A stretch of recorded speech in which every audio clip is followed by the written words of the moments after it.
నేను వ్యవసాయం చేస్తే గత ప్రభుత్వంలో నేను చేసినటువంటి వ్యవసాయాన్ని కూడా నా పేరు మీద నమోదు చేయకోకుండా నా ధాన్యాన్ని కొనుక్కోకుండా అలాంటి దుర్మార్గమైనటువంటి పరిపాలన కొనసాగింది. కనీసం నేను పండించిన ధాన్యం ఎక్కడికి అమ్ముకోవాలో నాకు తెలియదు. నేను కోళ్ళకు మేపుకున్నాను నేను మిల్లర్ తోలటానికి అవకాశం లేక, ఎందుకంటే నాకు తినే కోళ్ళు ఉన్నాయి కాబట్టి. అలాంటి పరిస్థితి, అలాంటి కక్ష సాధింపు చర్యతో వాళ్ళు నడిచారు. ఎవరిని కూడా మెసనలేవలేదు.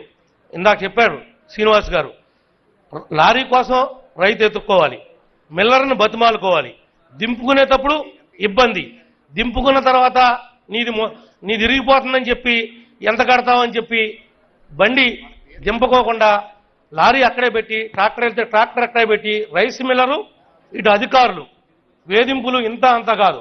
మంత్రి గారు, ఇదంతా శాఖాంతం మీదే కాబట్టి, మీరు ఒక రైతు బిడ్డగా మీ ఏరియాలో కూడా ఎక్కువ పండించేది ధాన్యమే కాబట్టి ఆ యొక్క సమస్యల్ని ఎక్కడా కూడా ఉత్పన్నం కాకుండా మీరు చూస్తారని మేము భావిస్తున్నాం. చేసి చూపిస్తారు.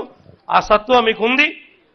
గతం వేరు, మనం వేరనే విషయం మరి ఈ రోజున వీరపాండ్యన్ గారికి కూడా నేను ఫోన్ చేసి అడిగా, ఏమంటే ఓళ్ళలోకి వెళ్తుంటే రైతులు బకాయిలు అడుగుతున్నారు, కొద్దిగా తొందరగా మీరు పట్టించుకోండి అని చెప్పి నేను ఫోన్ చేయడం కూడా జరిగింది రైతు బకాయిల గురించి. మరి ఇంత తొందరగా మన దగ్గర ఆర్థిక పరిస్థితి లేకపోయినప్పటికి కూడా మీరు పురమాయింపు చేసి ఈ రైతులకు ఇచ్చినందుకు, ప్రత్యేకంగా మా జిల్లాకి మొట్టమొదటగా వచ్చి మరి ఇంత మంచి కార్యక్రమాన్ని ఇంతమంది రైతుల కళ్ళల్లో ఆనందాన్ని నింపినందుకు ప్రత్యేకంగా మనోహర్ గారికి ధన్యవాదాలు తెలియజేసుకుంటూ మీ అందరి దగ్గర కూడా సెలవు తీసుకున్నాం.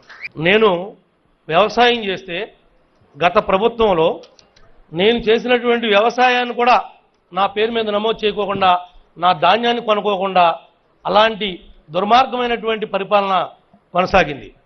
కనీసం నేను పండించిన ధాన్యం ఎక్కడికి అమ్ముకోవాలో నాకు తెలియదు. నేను కోళ్ళకు మేపుకున్నాను నేను మిల్లర్ తోలటానికి అవకాశం లేక, ఎందుకంటే నాకు తినే కోళ్ళు ఉన్నాయి కాబట్టి. అలాంటి పరిస్థితి, అలాంటి కక్ష సాధింపు చర్యతో వాళ్ళు నడిచారు. ఎవరిని కూడా మెసనలేవలేదు.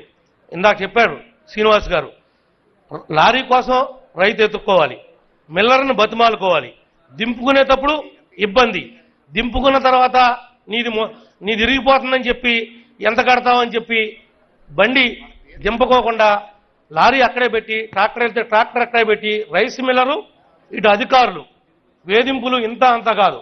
మంత్రి గారు, ఇదంతా శాఖాంతం మీదే కాబట్టి, మీరు ఒక రైతు బిడ్డగా మీ ఏరియాలో కూడా ఎక్కువ పండించేది ధాన్యమే కాబట్టి ఆ యొక్క సమస్యల్ని ఎక్కడా కూడా ఉత్పన్నం కాకుండా మీరు చూస్తారని మేము భావిస్తున్నాం. చేసి చూపిస్తారు.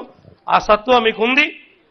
గతం వేరు, మనం వేరనే విషయం మరి ఈ రోజున వీరపాండ్యన్ గారికి కూడా నేను ఫోన్ చేసి అడిగా, ఏమంటే ఓళ్ళలోకి వెళ్తుంటే రైతులు బకాయిలు అడుగుతున్నారు, కొద్దిగా తొందరగా మీరు పట్టించుకోండి అని చెప్పి నేను ఫోన్ చేయడం కూడా జరిగింది రైతు బకాయిల గురించి. మరి ఇంత తొందరగా మన దగ్గర ఆర్థిక పరిస్థితి లేకపోయినప్పటికి కూడా మీరు పురమాయింపు చేసి ఈ రైతులకు ఇచ్చినందుకు, ప్రత్యేకంగా మా జిల్లాకి మొట్టమొదటగా వచ్చి మరి ఇంత మంచి కార్యక్రమాన్ని ఇంతమంది రైతుల కళ్ళల్లో ఆనందాన్ని నింపినందుకు ప్రత్యేకంగా మనోహర్ గారికి ధన్యవాదాలు తెలియజేసుకుంటూ మీ అందరి దగ్గర కూడా సెలవు తీసుకున్నాం.